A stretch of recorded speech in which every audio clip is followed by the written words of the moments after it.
What is up, everybody? Welcome back to another episode of the MLB Swing for the Fences show here on the Run Pure Sports YouTube channel, talking Monday's 5-game MLB slate. Little short slate on this Monday night. Joined as usual by JT Hayes and special guest, Mr. Big T himself, joining us today on Monday afternoon. Got to throw it over to you. First, Big T, how you doing on this Monday? Excellent. I saw you two were on, two of my favorites. Love popping on with you. I told DC a few weeks ago I want to hop on more now that basketball winded down. Last week we had to go somewhere with her mom, so it was my first chance. But I love it. I love coming on talking some baseball. Maybe we'll show some Saber Sim too. And it's been good. Baseball season's been very good at Run Pure. I think we would all agree on that. Lots of winners, lots of different winners, honestly. Like, we've had a lot of people have some good hits in the staff and in just the community as far as everything going on. So I think all things considered, it's been an awesome year, and we're only in the middle of the summer. So another couple months of this is going to be a lot of fun. So I want to get involved with it and pick some winners with the boys. Yeah, it's been a strong. I mean, it could still say start to the year. We still got 45% of the year left to go in the baseball streets. We got this whole week, and then the All-Star break off for 4 days at the start of next week. So a little bit of break. Now 4 days off when we got that big edge of the All-Star game, though, baby. It's one of my favorites. I always talk about it. It's starting to get a little more balanced these days, but it's still pretty good edge with those bench guys.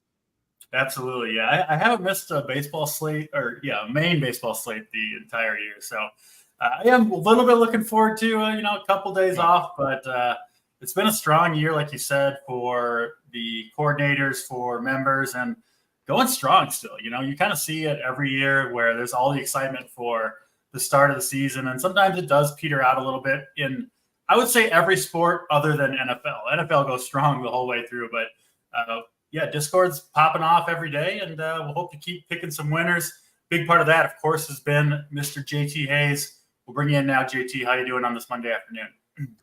I'm doing fantastic. Couldn't be happier to see my buddy Big T message us about 10 minutes ago, said he was jumping on. And here he is talking about Showdown, bearing the lead, by the way, because, guess what? It's no coincidence that somebody took down a King of the Showdown seat last night.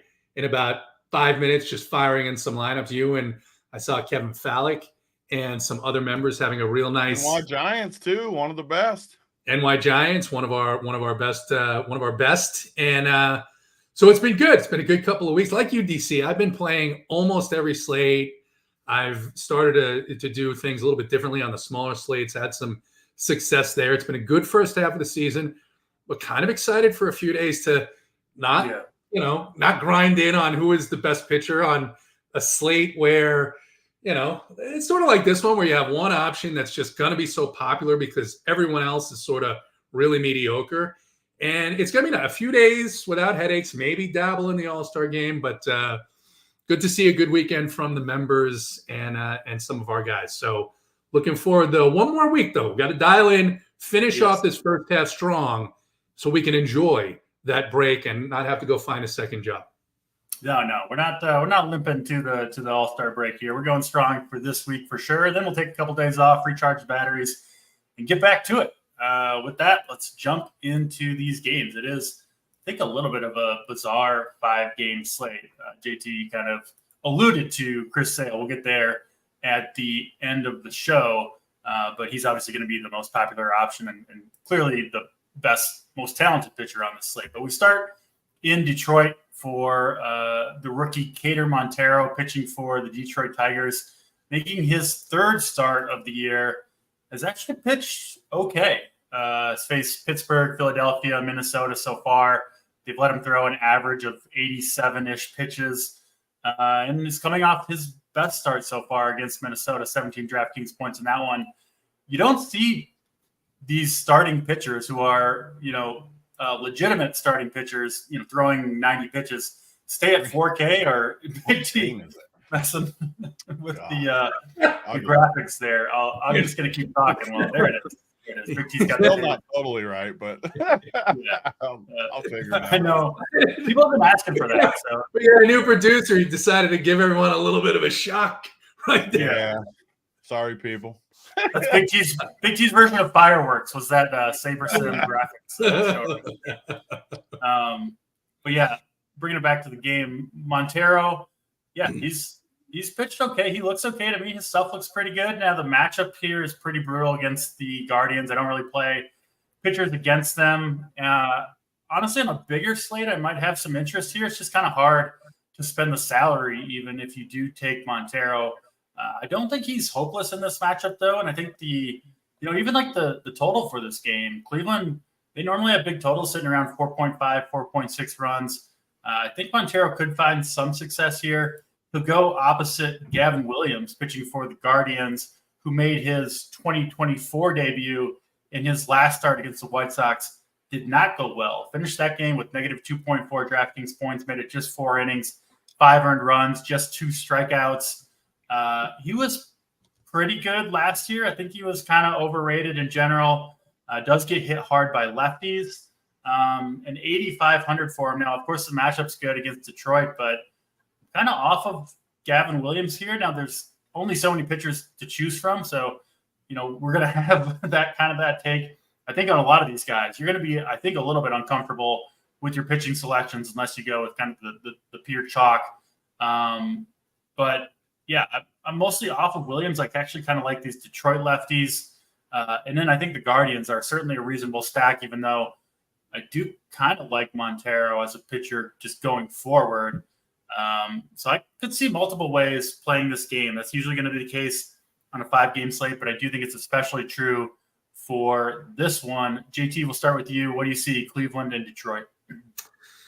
Yeah, we'll start with the pitch. It is a little bit annoying to see that there was no price movement on Montero, because now you look and the market seems to think that he can replicate his success last outing. He's favored to have 4 strikeouts and a pretty big favorite to go at least 5 innings. And you look at a 4K pitcher who's going to do that. If he did that, you'd say, wow, here's a guy who might be able to get us 18, 20 fantasy points, which at 4K is outstanding.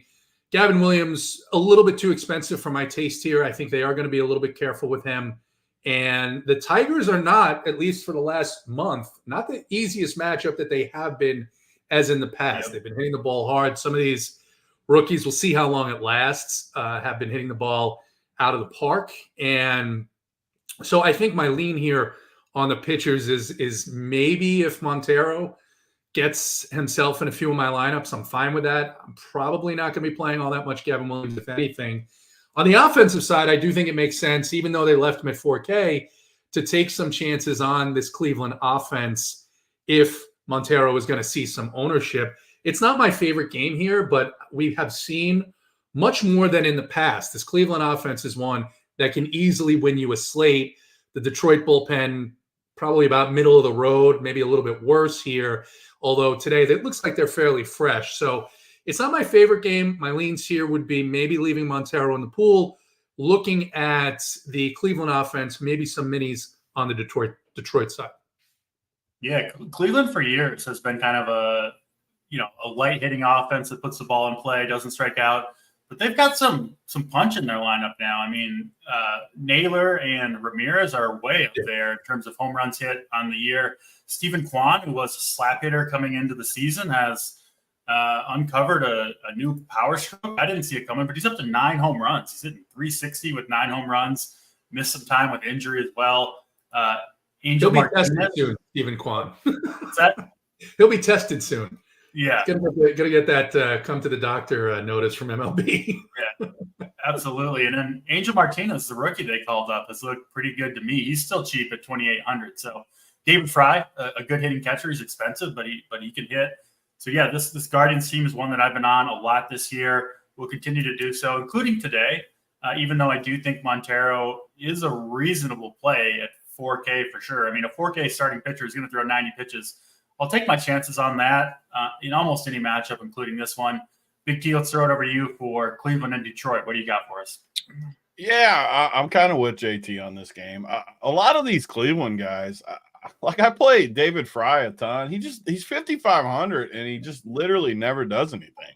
Like you click on him, he never has good. I'm looking at him. He's got like 1 double-digit game in like forever for a guy that's 5,500. And I think the reason I always play him is just my GPP mind in my head, where it's like I like spending up for catchers sometimes when everyone just punts it. And just because of his price, I feel like he's better than he is. And then I actually dive in and realize he never does anything. And a lot of these guys, I mean, I feel the same way. I mean, even Stephen Kwan, I maybe it's just stuck in my head that he's still a slap hitter. I know he's starting in the All-Star game. His WAR is like incredible for all the stat people. Like, he's been awesome. I know he has. It's just like a block in my head that 5,800 for him. I mean, these prices look heavy for me. So I'm kind of on the JT side, where I don't like, who do you like for Cleveland? I mean, I just look at their price point. Obviously, I like Angel Martinez, 2,800, 2-hole solid hitter. But like the rest of these, I mean, 6,500. Are these prices like serious? 6,500, and I know there's not much pitching on the slate and stuff like that, where you can get creative with different things. But these price points are just heavy for me for what you get. And honestly, in the game, I like Detroit to win the game. They've been playing good. They just came in, swept the Reds. The Reds swept the Yankees and then get swept by the Tigers. But just straight looking at the roster and talking DFS, I mean, look at these price points for these guys. I mean, 3,400, Colt Keith's been awesome for 3,100. Yeah. I mean, all these guys, I mean, look, there's no one on the team that's not priced nicely. Even Riley Green's awesome. He's the only one priced up, but he's been awesome all year. So we got to evaluate by prices. And man, I like Detroit way more than Cleveland in this spot, just based on that. And I don't know about the Montero though. Like, Cleveland's a tough matchup. I kind of feel like this 10 number is more of a ceiling number than just a projection to me, which is fine. Again, pitching's terrible, like you guys said, besides like a little bit of the chalk. But you can leave him in the pool, which I will. I'm definitely not going to play any of Gavin Williams, though. And honestly, Cleveland, I don't see it with Cleveland on this slate. So I'll probably be way under on them. Well, we were just talking about pitching being tough on the slate. It just got a lot tougher. Chris Sale. No, don't get rid of Sale on me. Yeah, he's out. He's gone. Oh. So let's just because I got our guy Juiceman in here saying RIP Sale. Oh. They're moving him to tomorrow. He was always going to have 2 starts this week before the break, but that sets him up to pitch Tuesday and then the finale on Sunday, which gives him the All-Star break off. So I think it's a smart move by the Braves because they've relied on Sale, thrown a lot more pitches and innings this season so far at this point than he has in any of the last 5. So no real worry there on Sale. We'll talk about the replacement when we get there. And I guess I'll save my, what to do with Sale versus the Diamondbacks take for tomorrow, which on a bigger slate. So that works for me too. But I won't spoil that. I'll be on with Mangone or Bryce or somebody tomorrow. We'll talk about that when the time comes. It is going to be Bryce Elder, it looks like, making the start for the Atlanta Braves. Obviously, completely changes the slate. Sale looked like he's going to be, 50, 60% owned, something like that. And now we've got even fewer pitchers to choose from. I still don't think that really brings Gavin Williams much into play for me. I do think it brings Montero more into play because now you're more likely to go for some of these Diamondback studs against Bryce Elder, who I don't think is any good. So certainly a slate changing thing there. I'm glad we got it, before we went over the entire slate, because it certainly changes things, where you're going to spend and all that. So no Chris Sale, Bryce Elder in for the Braves. It should do it for the Guardians and Tigers game here. I do really like those Tigers lefties in particular. Wenzel Perez, Colt Keith, Riley Green. If you need a punt, I don't hate Zach McKinstry at 2,700. And yeah, the Tigers, I'm in there, even though the Guardians obviously have that great bullpen behind Gavin Williams, which isn't ideal, but 5-game slate, obviously got to, can't get the perfect lineup in there anyway. Let's get to the second game on the slate, Colorado and the Cincinnati Reds. 9.5 total in this one. Reds pretty big favorite, sitting around -170 behind the lefty Andrew Abbott. This one, of course, in Great American Ballpark. 90 degrees and humid in your neck of the woods. Big T ball should be flying in Cincinnati tonight. And then Ryan Feltner pitching for the Rockies. He's done, I mean, he hasn't done well, but he hasn't got completely crushed by pitching for the Rockies in Coors Field. I don't have a ton of interest in Feltner here, but again, you do got to take two pitchers. I could see you making the case for him at 5,500 against a pretty strikeout-prone Reds team. And then Andrew Abbott, for me, becomes the de facto SP1 on this slate with Sale removed from the slate. The Rockies, yeah, they can break out sometimes, but enormous strikeout rates up and down the lineup for the Colorado Rockies. Abbott, a pretty good strikeout arm. They do let him pitch deep into games if he's pitching well. And I don't feel super confident in Andrew Abbott tonight. Honestly, I never do, but I do think he is, just looking at what you can project, the best pitcher tonight and the best strikeout arm, maybe most importantly. We'll start again with you, JT. Rockies and Reds. What are you doing with this one? Yeah, this is, again, the slate change, right? And so now you're going to have Abbott possibly at 60% ownership. And I will tell you that I already had some interest in the Rockies. Abbott, a good arm, has spiked a couple of big strikeout games this season, but more recently, really getting lucky in terms of batted balls in play, a 140 average against on balls that are put in play, leaving 95% of base runners on base. So I was kind of interested in the Rockies' right-handed power, Tovar, Toglia. They've got Hunter Goodman in the lineup tonight. Now, on the other side, it's a good matchup for both sides. Feltner, by the numbers in terms of xFIP, the third best, now the second best on this slate. So that tells you all you need to know. The guy pitches half his games in Coors Field. But, I mean, the market seems to think he's going to do okay here in terms of how long he'll be in the game, in terms of a 5.5 strikeout prop. But his Cincinnati power is likely to get to him as well. And then, of course, you're going to also have that Colorado bullpen. So I don't mind game stacks here. I'll probably be lower than the field on Abbott. Look, the Rockies are striking out against lefties still at nearly 30% of the time. So if he runs clean and pure again, there's certainly a big chance that he could have that big upside game. But I am going to definitely take shots on the Rockies' right-handed power as well. You have any interest in Feltner, JT? He's, again, I think your point earlier is, well, it depends, right? If I'm going to fade Abbott, I think one way to play this game from a game theory perspective is to play the opposite of what people think are going to happen, right? People think that the Reds are going to smash and Abbott is going to deal, right?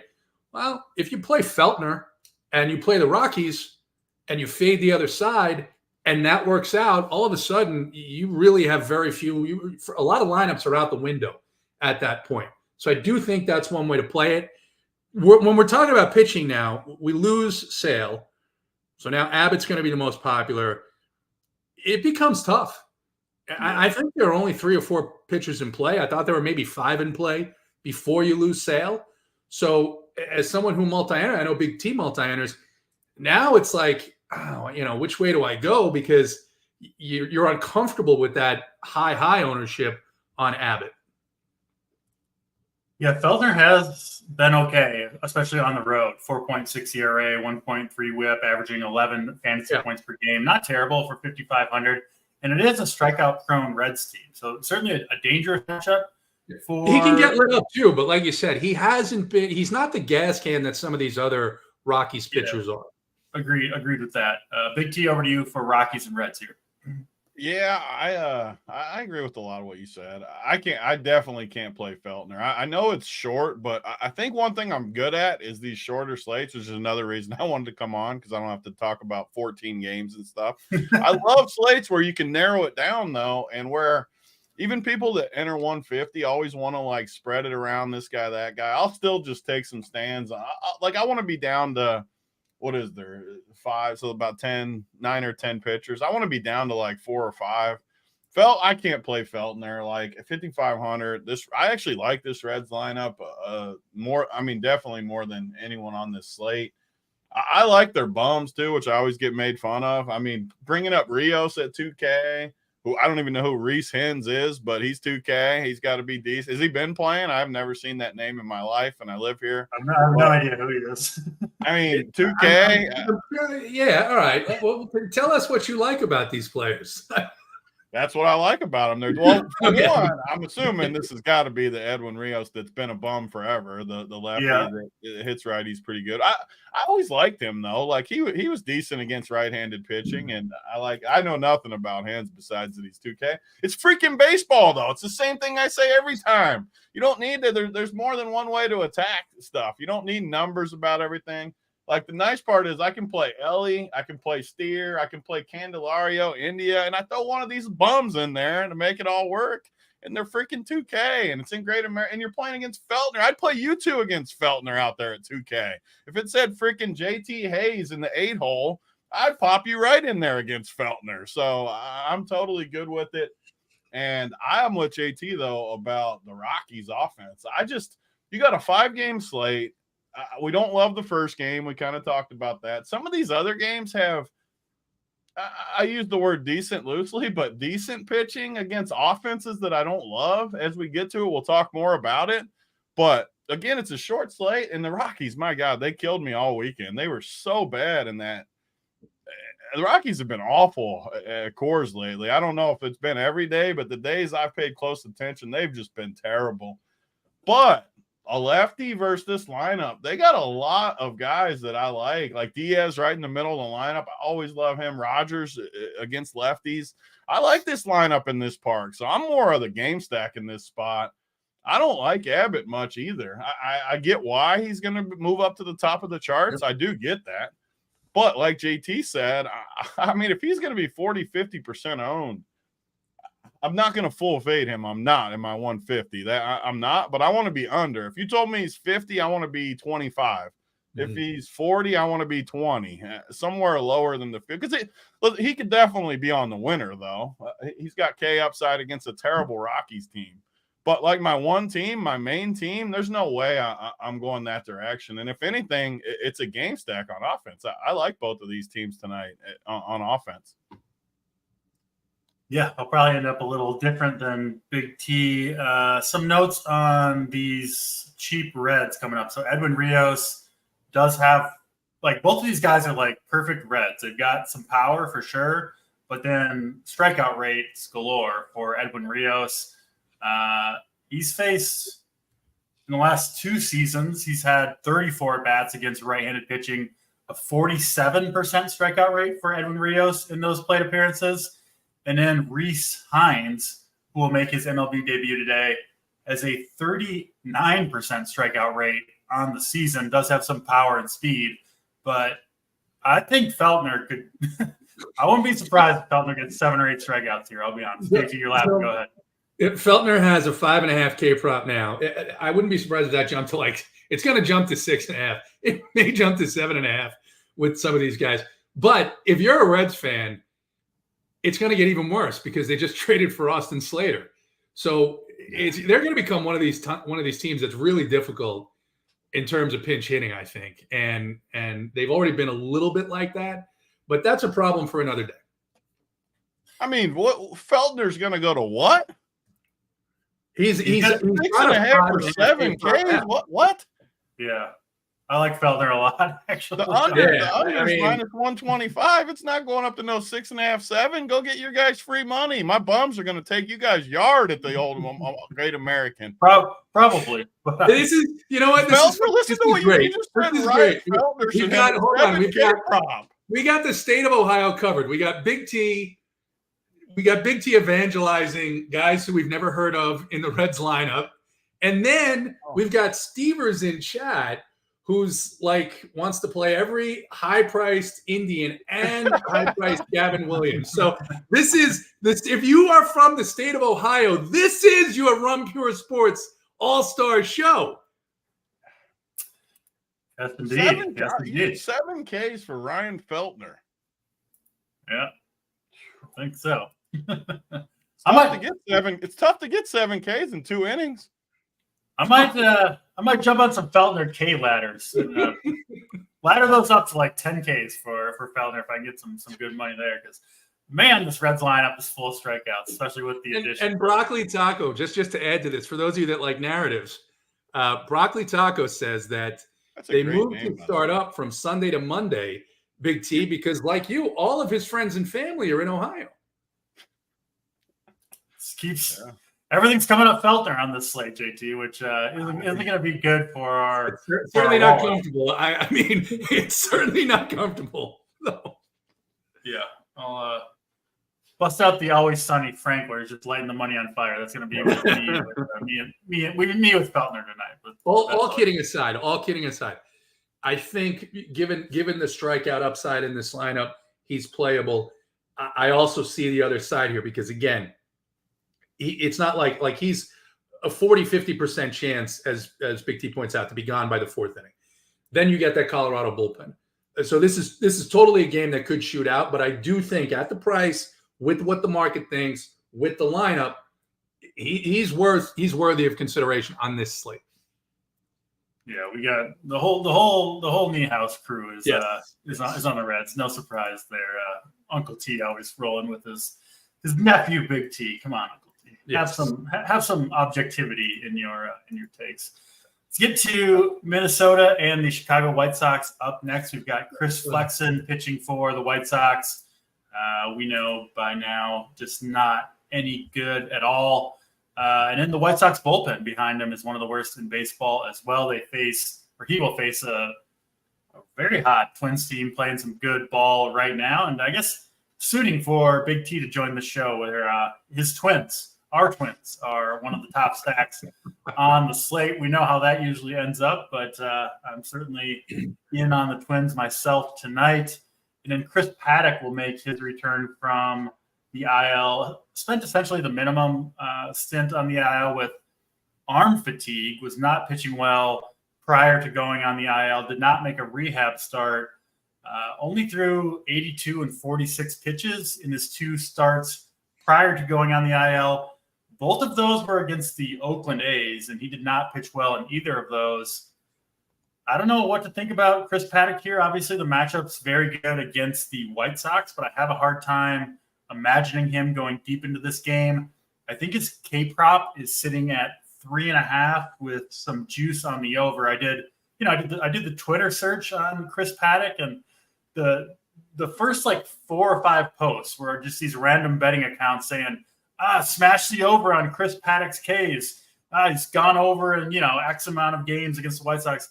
You know what I did, JT? I immediately bet the under on 3.5 Chris Paddock Ks with a little plus number there when all these donkeys aren't realizing that. I mean, Paddock could easily throw 50 or 60 pitches here. So I'm off of Chris Paddock, even with the good matchup against the White Sox. Certainly not playing Chris Flexen. So it's mostly Twins bats that I'm looking at in this matchup. No Luis Robert in the lineup for the White Sox certainly reduces their upside a little bit. Back to you, JT, for White Sox and Twins. What do you got? Yeah, it's good that everybody's team is on this slate. So we had the Guardians for our guy Stevers. We had the Reds for Big T and Uncle T. And now we've got your Twins who, look, never feel good when these Twins get popular, especially now. We got the Braves coming up for you, JT. So we're covered. Well, you'll be interested. We'll see. Bill Miner, yes, sale scratched. He'll pitch tomorrow. So I think that, no Royce Lewis. It's a different lineup, right? But you still have some power in there. Here's the thing about this game and the Twins and being popular. You get Flexen, who has been decent but hasn't been blown up in a little while, so that game is coming. And then the White Sox bullpen, actually, the pitching staff got abused generally after Drew Thorpe pitched, absolutely abused by the Marlins of all teams this week. And so I think the most likely guys you're going to see out of the White Sox bullpen in this game are Chad Kuhl and Jared Schuster. Now, that isn't good. That isn't good for the Chicago White Sox. It's very good for the Twins, except so Kyle Farmer is going to pinch hit for one of these lefties, right? When Schuster comes in. I don't know who else is on the bench here. And now you go to 17% team that the 5-man stack becomes a little bit tricky. So it's hard not to have interest in the Twins here in this matchup, given who the guys are who are likely to come out of the bullpen given the usage over the last couple of days for the White Sox. I mean, I guess it's not crazy to be interested in some of these White Sox power bats. I'm not particularly thrilled about it. Looks like it's kind of coolish in Chicago, no real wind advantage. So I think I'll be mostly leaning on the Twins and trying to work around who I think is going to get pinch hit for. And I think maybe if you have an analysis there, the most likely guys to me, it seems like Wallner and Larnack would be the two guys who are most likely to see the door once Jared Schuster comes in the game. Yeah, absolutely. I think Wallner, number 1, Larnack 2, and then Kepler 3. All the other hitters swing from the right side or are switch hitters. So just those 3, all outfielders, right? So a little tricky there. Yeah, I laughed at that too. VIP. No one's a bigger homer than him. No, he's the biggest. No. We joke about loving the hometown teams, but VIP, it's literally every day he's on the Tigers, or not the Tigers, the Rangers pitchers and stacks, obviously. So yeah, pinch at risk for the Twins guys, the Twins outfielders, for sure. And then the Twins do have one of the best bullpens in baseball. And I think their entire bullpen is available for this game. I would be in on the White Sox if that wasn't the case, because I don't think Chris Paddock is going to be particularly effective here. But I really don't like going against those good bullpens. If they crush Paddock, maybe that doesn't happen. But I do think most likely guys like Jackson, Joan Duran are going to pitch in this game. Big T, let's throw it to you for White Sox and Twins here. Yeah, Twins. Believe me, I stacked the Twins every day for like 3 years with DC, and whenever they're popular, short slate, they're going to be even higher ownerships, I think, than these numbers. I mean, I think insane numbers, and I don't always play I play a lot of chalk in baseball, more than you guys do for sure. But on shorter slates, I like to get more creative than the bigger slates, just because you can gain even more of an edge when one of these teams busts. So I'm going to use DC strategy against them. I'm actually looking at Mr. Flexen. He goes deep into games. I mean, he's throwing 100 pitches a game. He hasn't got beat up. I mean, he hasn't given up 3-4 runs here and there, but he only gave up 7 a while against the Yankees at Yankee Stadium. I don't know. For a terrible pitcher, he's kept it together okay. And the Twins, every time, I swear it's every time they're popular like this, they always let you down. Every freaking time. Flexen's terrible, but I'm flipping the script. I like flexing a little bit in this spot just to keep it. I'm not saying he's going to throw a shutout, strikeout. I'm not eight. The K props going up to 8 in this stuff, whatever you guys were saying in that other game. But I think he can keep it together enough against this team. Maybe give up 3, strike out like 4. I gotta cut you off because I wasn't sure I heard right, but apparently I did.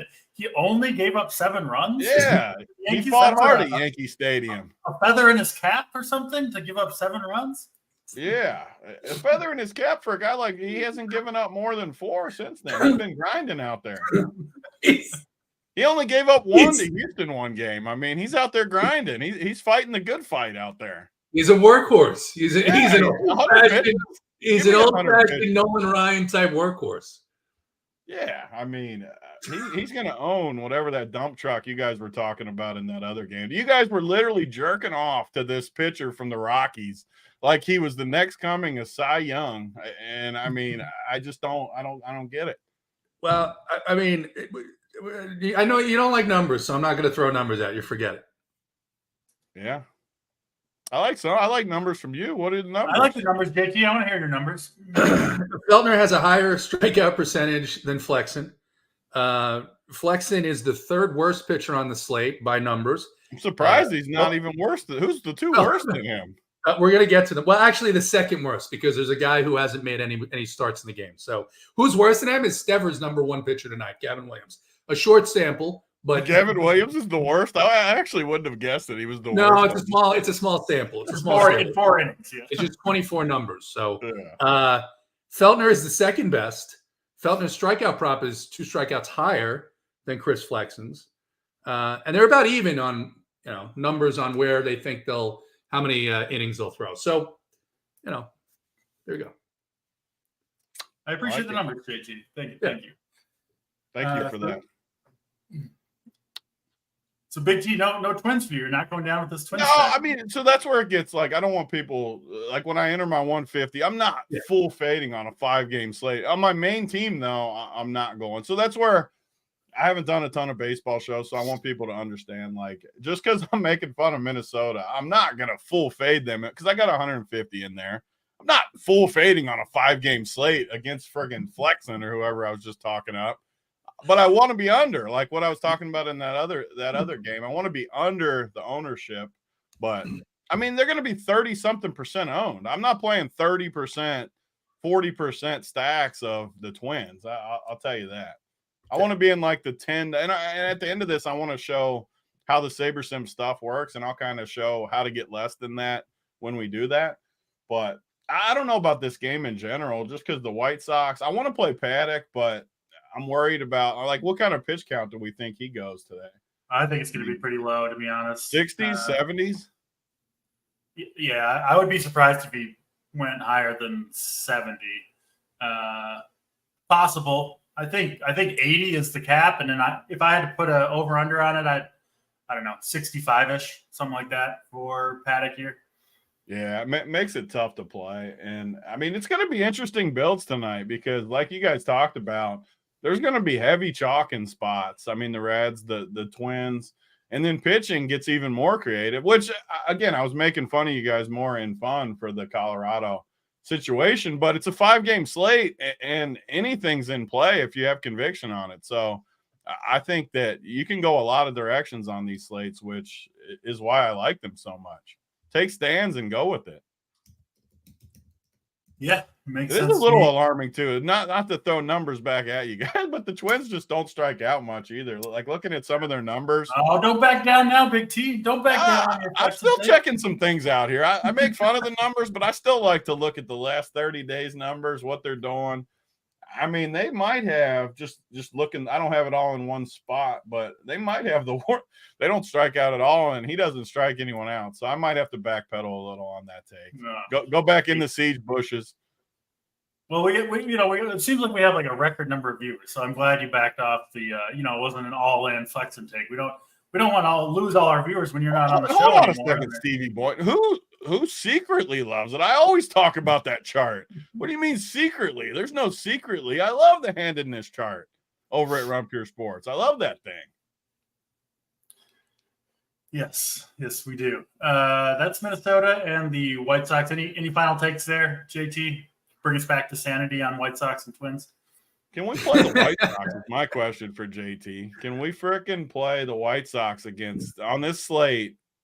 Can we play them against Paddock? Because I know Paddock was always real bad versus lefties, right? Or am I wrong? Go ahead, DC. Yeah, he's definitely worse versus lefty. I mean, he's not any good, I don't think, and especially coming off arm injuries. Just the bullpen that scares me off. But I do think the White Sox should do some damage to Paddock. The reason I was going to say it, though, not to cut you off, is because they have no lefties, really. That's why I wanted to play Paddock originally. Not that matters, but it feels like a good matchup. Yeah, and they suck at it. Like DeJong's always been like a guy, and so like they got these guys that only hit lefties, and they're in there against. I mean, not that Paddock's incredible, and he's not going to go deep, but I mean, the White Sox seem like one of the worst teams on the slate, even though we don't love Paddock. Yeah, it's a weird thing because he's coming off of basically just being shut down for 2 weeks with arm fatigue. So that's kind of a red flag. They're just like, all right, here, go back out there now. We gave you 2 weeks off. I'm sure he threw a bullpen somewhere in there. But it also strikes me as the type of situation where if he starts to get hit early, they're going to pull him pretty quickly.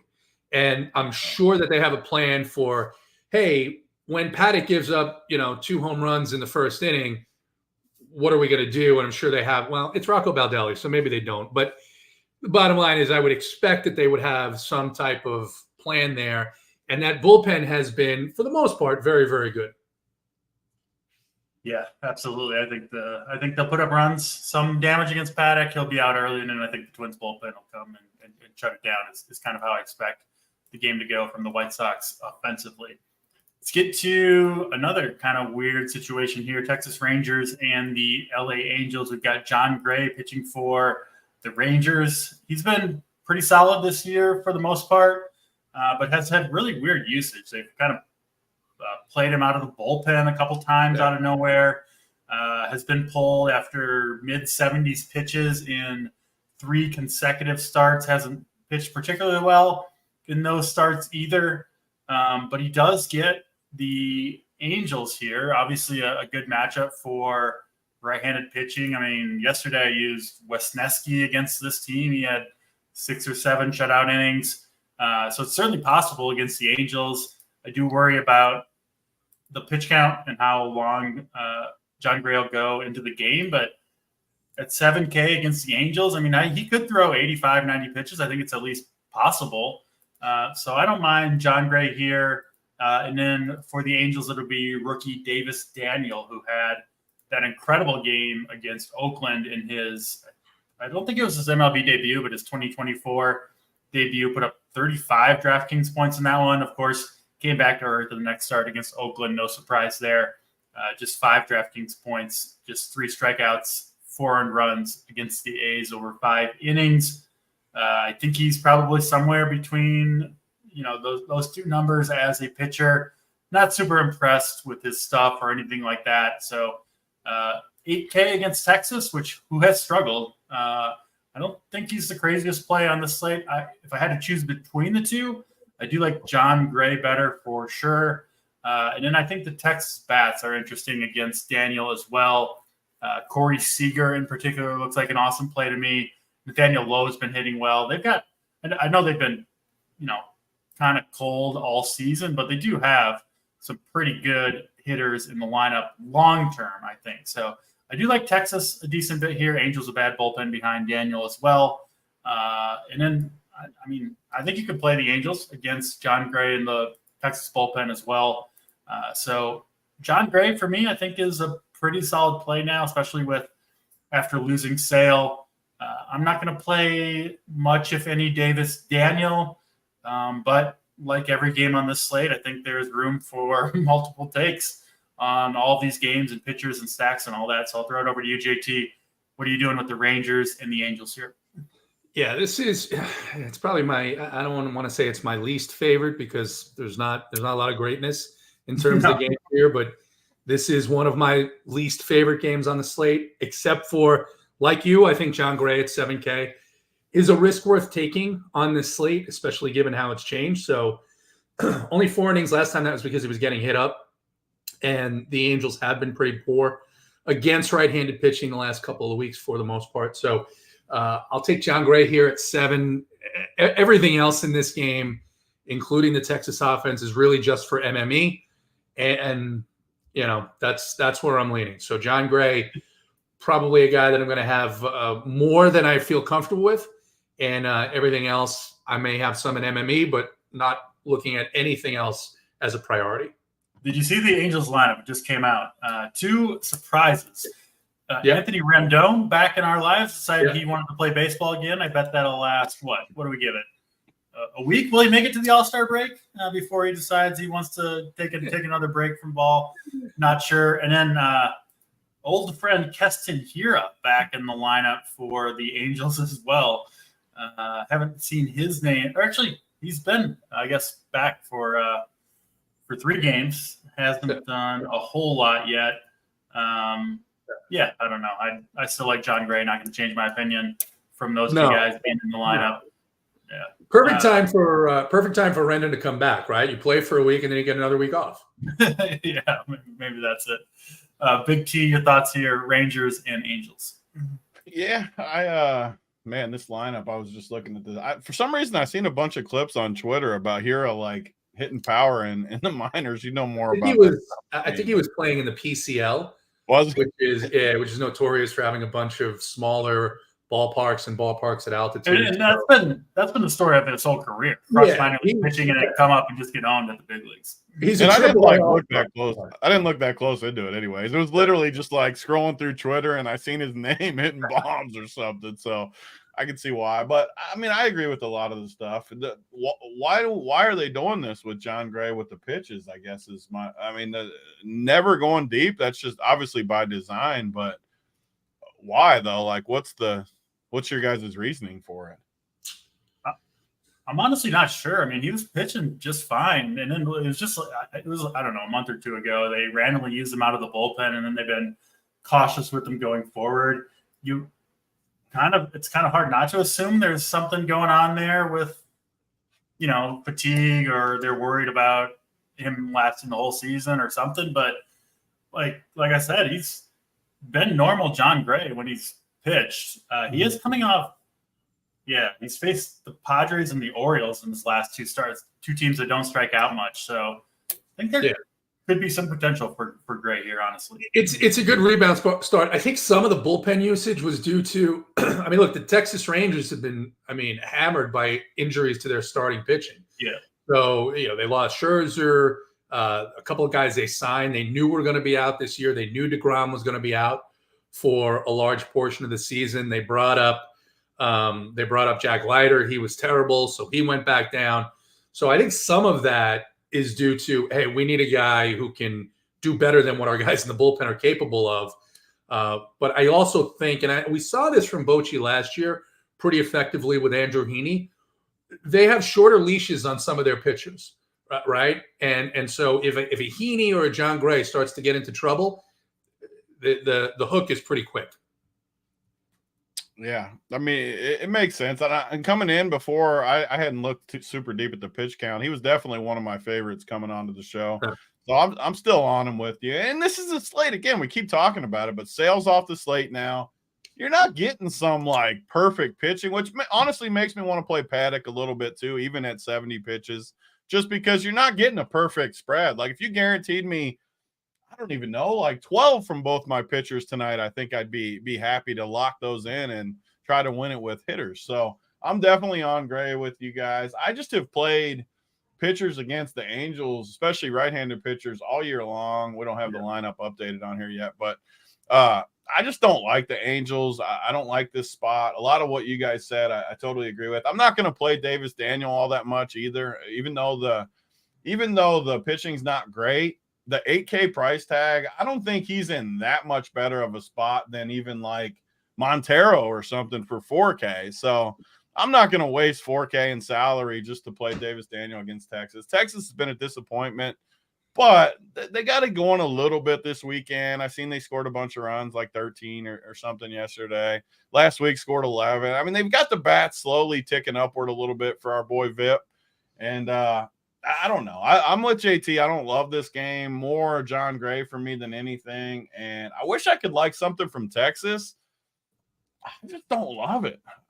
I don't love the spot for them in this park. And I don't know. I don't love them on offense. The Rangers bullpen, they only used one reliever out of the bullpen yesterday. So the rest of the pen did get the day off. I still think it's possible that Gray gets up to 85, 90 pitches here if he's pitching well. But if he's not, I do think the hook could come pretty early. That said, I mention this often. If he's pitching poorly enough that he gets an early hook from the game, you probably weren't winning with the John Gray team anyway. So I don't think it's a huge deal, but do be aware it could, at least in theory, be a shorter outing from John Gray. Brings us to our last game on the slate, Atlanta Braves, Arizona Diamondbacks. If you're joining us late, Chris Sale, who is going to be 50, 60% owned, has been scratched. He will pitch tomorrow against the Diamondbacks. It'll be Bryce Elder taking the place of Chris Sale. Certainly changes this game in a big way. I believe the Diamondbacks team total jumped from 3.3 to 4.5, something like that. I think that might even keep climbing against Bryce Elder, who I personally don't think is any good. JT, I know you're obviously a Braves fan. You've got a Bryce Elder take. I think it's the same as mine. So we'll talk about that. And then Yulber Diaz will make his MLB debut for the Diamondbacks, a prospect of some note. I think he's 5th or 6th on most Diamondbacks prospect rankings, 23-year-old, hard-throwing right-hander. he is stretched out. Recently made the move to AAA in his last AAA start and the PCL, which is a tough place to pitch. I believe he had 13 strikeouts over 6 shutout innings. So, again, MLB debut, you never know how it's going to go. Obviously, the Braves have some guys who can do damage in that lineup. But Diaz will be a guy, I think, if you turn on this game when it starts, you will be impressed at least by the arm talent. Whether or not that'll translate to results in this game or going forward, we'll see. But I do think there is certainly upside for Diaz to have a good game here. He's 6K on DraftKings. I've got some interest in him. I certainly have interest on the other side with Braves stacks as well. But I wouldn't be surprised to see Diaz rack up some strikeouts here. I think he's got it in it. Again, baseball is tough to predict, especially with a rookie making his MLB debut. But at least in terms of talent, feel pretty confident Diaz has quite a bit of it. And then on the other side, obviously, Bryce Elder, he's 8K. I'm not playing him against this Diamondbacks team. And I think the Diamondbacks become an interesting stack now. We'll talk about Chris Sale against this matchup tomorrow. But, yeah, I think the Diamondbacks certainly are a decent way to go here. Throw it to you again first, JT. D-backs and Braves. Talk to us. Yeah, tough to get to Bryce Elder against his team. I was struggling with the idea of going very heavy on Chris Sale against this team. And Chris Sale, obviously, a better pitcher by, I mean, I don't even know what exponent you could use, but yeah, some big number. Yeah, so really tough to get to Elder here. I was actually interested in some of the D-backs bats just as a contrarian play, and now I like them a little bit more. The Braves, of course, have had a very good bullpen this season, so it's not like, there's a lot of room there for Elder if he gets into trouble. The bullpen is pretty fresh for Atlanta as well, so I have some mild interest. And then this prospect, Gilbert Diaz, he throws a pitch that is the pitch that the Braves struggle with the most, and it's a hard slider. And when you watch these Braves games against right-handed pitchers that throw very hard sliders, you see a lot of swing and miss. It did look over the course of the last weekend where they took 2 or 3 from the Phillies that outside of when Aaron Nola was on the mound, that this was a team that was starting to get it back together, starting to get a little bit more contact on the ball. They've had a little bit more power here in the last couple of weeks than they have in the month before that. So I like Diaz. I think he's interesting as a play here, especially on this slate at 6K. I think you could see a performance at his price that is certainly good enough to win the slate. But he's not going to do what he did last game in AAA, which is strike out 11 or 13 guys. He's probably got a ceiling of 6 innings, and this Arizona bullpen has been worked. They were worked in San Diego, worked in Los Angeles. It looks like some of their better guys, I mean, that's a term I use loosely, are not going to be available here early in the game. So I do think it's an opportunity where you could take some shots on some of the Atlanta power bats and have it work out just because of how bad the Arizona bullpen has been. And then DC, like you said, you got a kid coming in.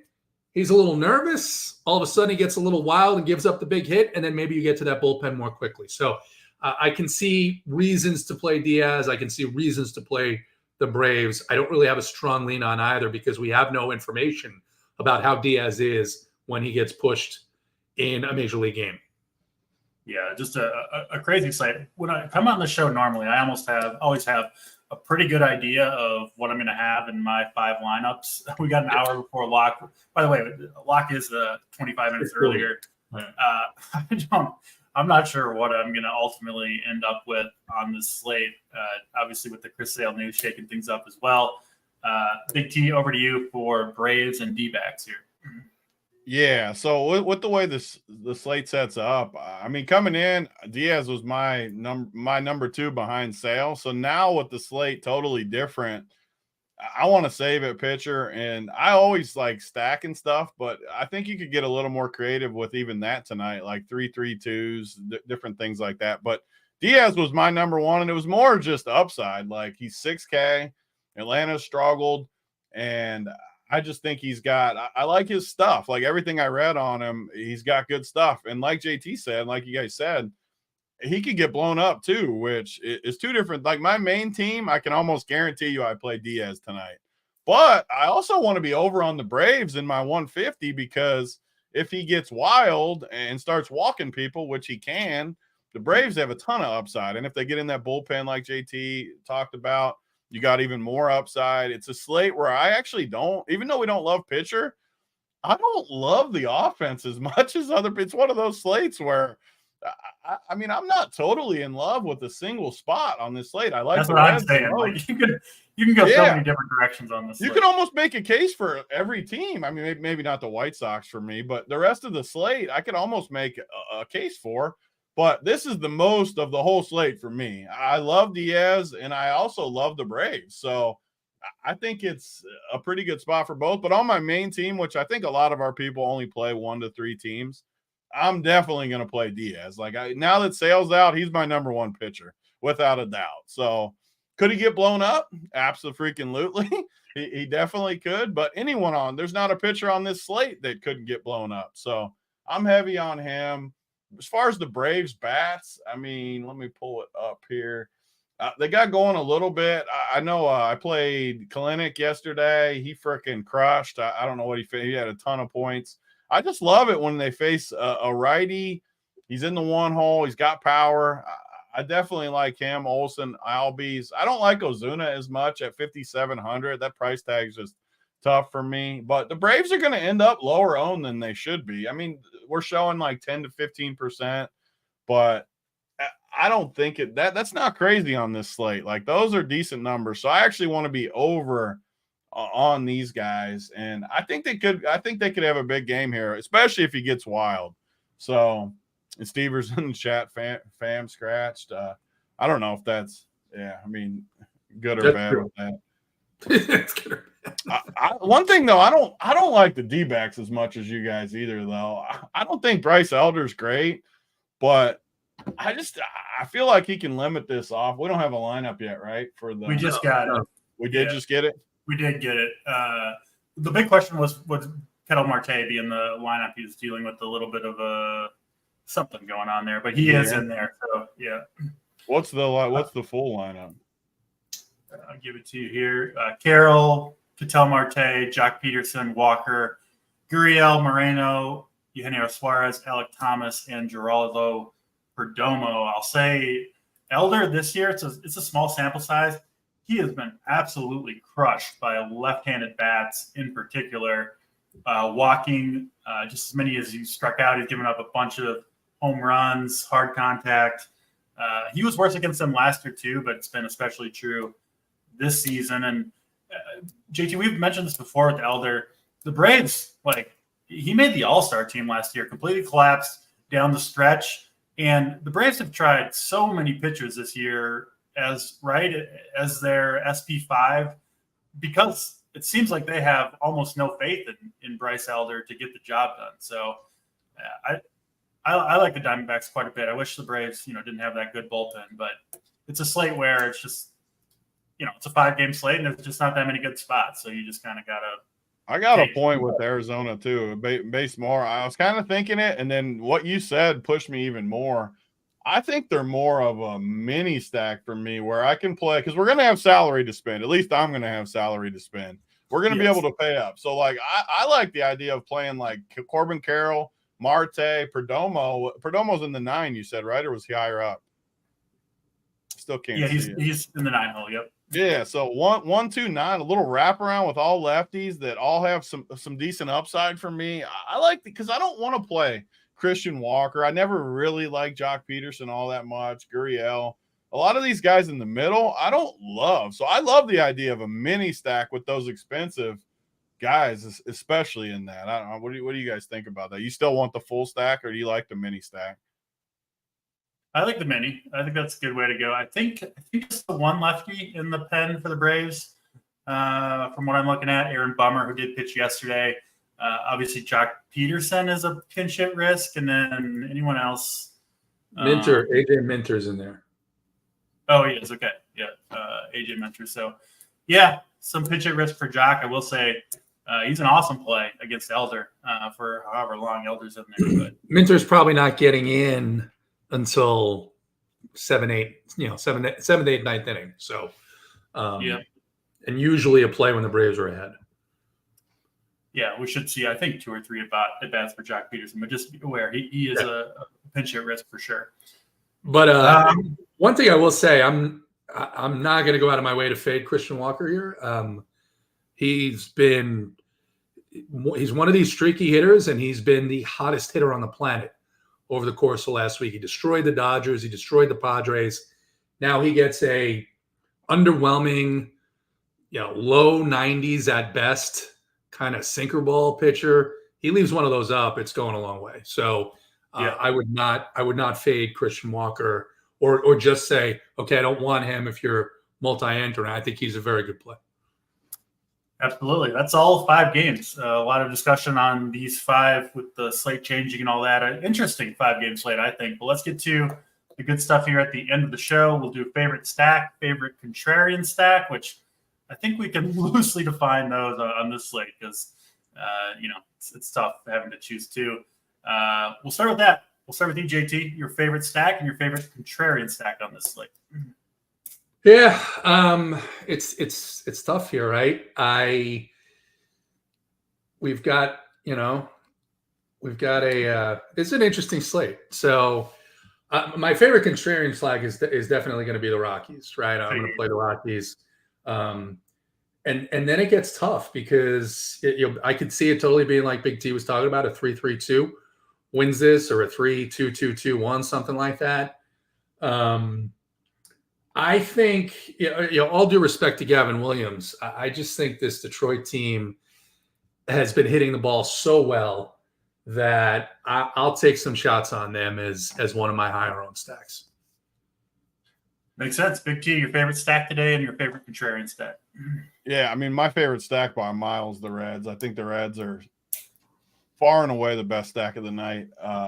My favorite contrarian, though, I like the Tigers, as JT was talking about. And honestly, I just don't see a ton that I like besides that. I mean, I can poke holes in the rest of these. That's one of the reasons I just like the Reds so much.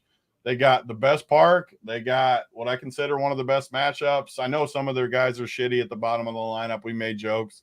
But the top of their lineup, I really, really like. So, I don't know. I like the Reds. Contrarian, I'll go with Detroit, too, even though it's a cop-out. I just don't see another team that – I mean, if Arizona, I guess I don't think they're going to be that low owned now with Sale out, though. I think they're going to pick up ownership as it gets closer to life. If they're considered like contrarian, though, I guess I would be in there with you guys just because I do like them. And even though I said I like the lefties, obviously I like Christian Walker too with JT. I'm not saying he's like a bad play. I like the mini more, but it's a tough slate. It's an interesting slate. That's why I wanted to, after we do this, before we get off, just run this Saber and just kind of see what it gives us, because I'm interested what the Sims are going to show. Yeah. For me, I will say there's a decent chance I'll run out some non-stack lineups today where I'm just trying to pick off the very best stats I can, trying to get as many home runs in my lineup or stolen bases, whatever it may be. But to answer the question, favorite stack for me is the Minnesota Twins. I do think there's a good chance they will end up as the most popular stack, but I still do have them as my number 1. And in favorite contrarian stack, I'm jumping on the train with you guys with the Detroit Tigers. I think they can do some damage off of Gavin Williams, at least early in that game. Most important pitcher. So roughly defined as the pitcher you think you'll be most over the field on. JT, over to you. Who are you riding with at SP today? Yeah, it's ugly. It's ugly. It's ugly. I'm gonna go. Don't steal my guy, JT. It depends. We probably have the same guy because it's between Gray and it's between Feltner. So Yeah, I'm gonna go with Gray. I'm gonna go with Gray. Thank you. Appreciate that. Big T, your most important pitcher today. I think I know who it is, but go ahead. Yeah, I mean, for sure. For me, for sure, my most important is going to be Diaz. And what that means, I'm going to spread around a decent amount tonight, but definitely on my main team, I'm going to have Diaz. So he's my most important. And I think he's got probably the most variance on the slate too, because he's one of the only guys I think that could get 25 or 30 if he really just crushed. but he could also get negative 15 or something. Like, I think his split's got to be enormous on this slate against a team like the Braves. No question about it. Clips doesn't like our Gavin Williams. Hey, well, that's why I'll get to make our own lineups. Clips, go ahead and load up. Got the FanDuel between you him, don't mess with the FanDuel logo. You mean business if you ever come in with a FanDuel logo into the chat. You mean business. I mean, you do not mess with the FanDuel logo. So I honestly, it wouldn't surprise me if this is one of Stever's, burners. Yeah. Stever's burner account. He signs into the burner. It's the FanDuel logo. Just to make it seem like there's some steam behind this. So I went back and I looked at his game logs, and we've got essentially barely a full season of Gavin Williams. Okay. And I see 5 good games, which is nice, but it's 5 good games. Yeah. Right. Could he pitch well here? I mean, I'm going to be honest. He's probably going to stay in my pool given what we have at pitcher. But I mean, it's 5 good games. That's it. Yeah. I mean, and plenty of people are playing Gavin Williams. So we do have a contrarian take. Yeah. We listed the Tigers as a contrarian option for a reason. To answer the pitcher question for me, I'm going to be with you guys on both Diaz and John Gray, but I will go with Feltner as my most important pitcher on the slate.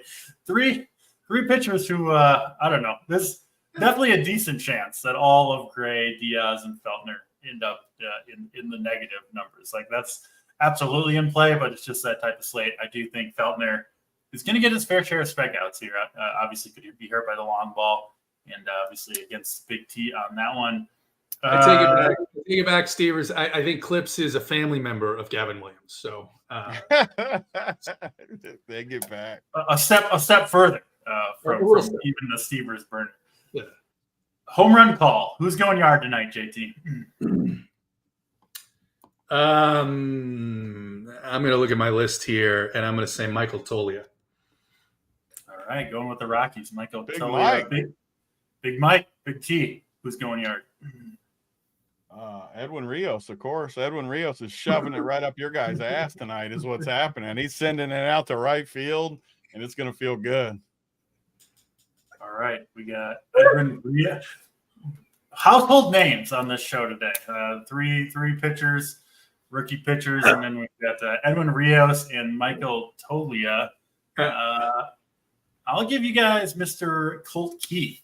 Been crushing it for the Tigers. Keith's been so good. I love that guy. Yeah, I play him all the time. Definitely playing him. Sorry, Clips, but I got to go with Colt Keith against your guy, your brother, Gavin Williams. And finally, your favorite overall hitter on the entire slate. JT, who you got?